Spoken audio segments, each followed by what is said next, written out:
Hi, it's the next day and I am a little behind after I didn't quite finish brush finishing all of my copper pieces, all the individual ear wires. It was about 11:05 and I was like fully dressed right in the middle of my first movie, and I just laid down, and I remember thinking, oh, just for a moment, I'll just lay here for a moment, but I ended up falling asleep in my contacts and everything, so I have a crafting hangover. Here I am. I got my soda and my carrot sticks, and I'm gonna be sealing over 55 pieces of antiqued copper and a couple of pairs of sterling hoops that I've been wearing, and I noticed that they were getting a little grungy, so I rubbed them with a polishing cloth to take off that layer of grime, and then I am resealing them just like this. I just dip it in here and sling off the excess into the cardboard, which is porous and will soak up any pooling that your lacquer would normally form. I don't like that when skin, is forming on your metal pieces, because then you have to pick at it and then you have to sand it away, and that can leave the finish there weak to spots and peeling and oils on our skin and so forth. So that can quicken the lacquer breakdown. Anyway, I didn't mean to go into all that, but it's important if you're sealing your work. That is, this is just a mix of what was left of my permalac and all of my clear guard. I just threw it all in there and keep stirring it up. It's gotten so low that there's mica powder, metal pieces, patina flakes. They're all congealing on the bottom of my can, so I need to be careful when I dip things in and I blot off the excess that I'm not leaving any patina flakes, because that does harden with the lacquer, and then you've got a beautiful antique copper finish or a bright sterling finish, and then this flake of verdigris or something that's actually cured onto the metal, because the lacquer does work. It is very, very strong and durable.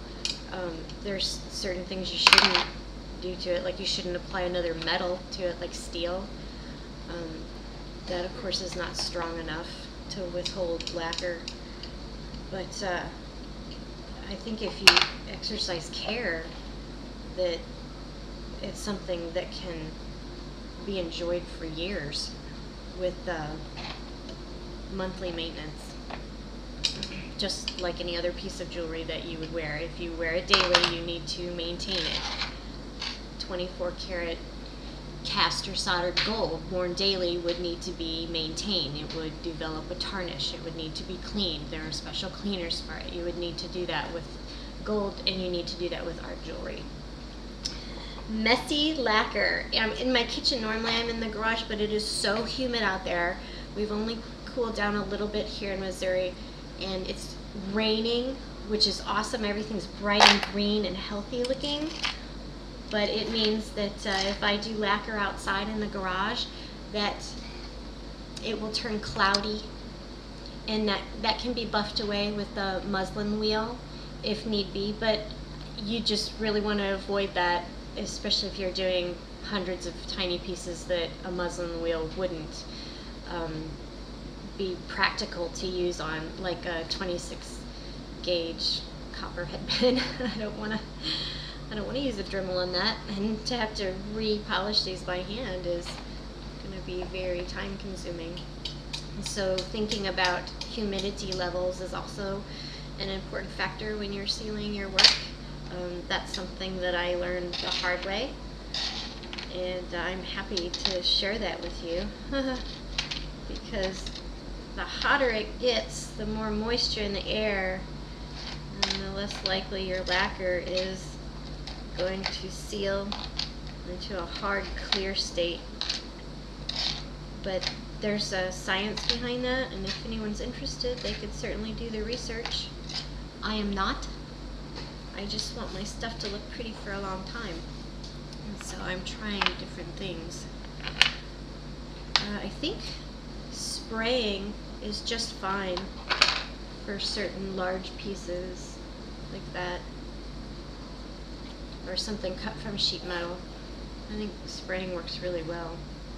I like dipping things now because it completely encloses the object in the lacquer, and then as you let it sit there for 24 or 48 hours, it becomes really hard.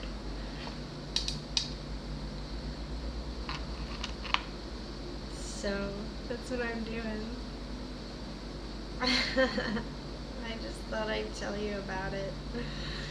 It's stuff I'm adding to my tutorial, but it's very difficult to republish every time new information is realized or come available, and I'm so behind on adding new information that I'm getting to the point where I'm just like, here's everything I know.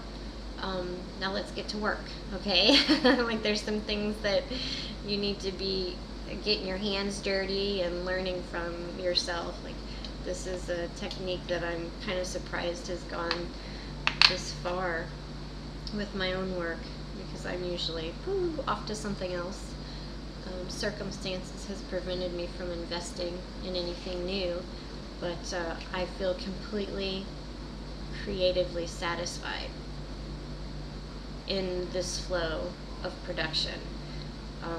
The cutting, the grinding, the soldering, the pickling, the cleaning, the shaping, the hammering, the tumbling, sorting through the tumbler shot is still very rewarding to me. This is not the part I like. Like, this is getting really smelly. It's probably making me a little high. I have 2 windows open and an air purifier.